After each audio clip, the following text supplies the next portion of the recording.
جميع. شكرا لأشرف حكيمي، حكيم زياش. الجماهير نادت بحكيم زياش، وحكيم كان واحد من المميزين.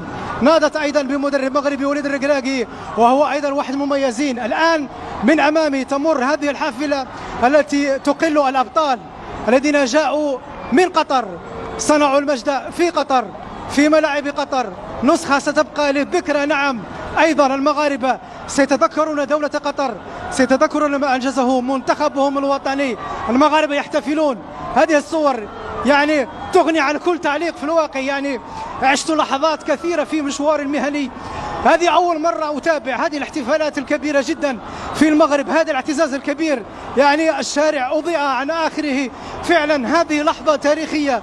اللاعبون يبادلون الجماهير الاحتفال وكأني في ملعب لكرة القدم، بل بالفعل الرباط تحولت إلى ملعب كبير تشكر هؤلاء الأبطال، وهم يبادلون الجماهير الشكر والاعتزاز والفخر بما تقدم أو بما أنجز في استادات كأس العالم في مونديال قطر.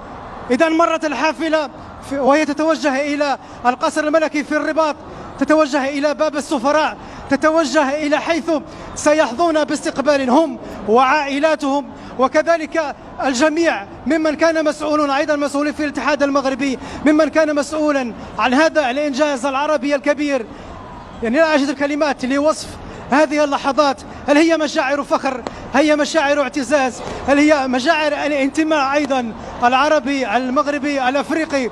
هم صنعوا مجدا. أكيد أنه لاعبي المنتخب المغربي عندما يمرون وسط هذه الحشود مئات الآلاف من الأنصار سيعلمون أي إنجاز أنجزوا.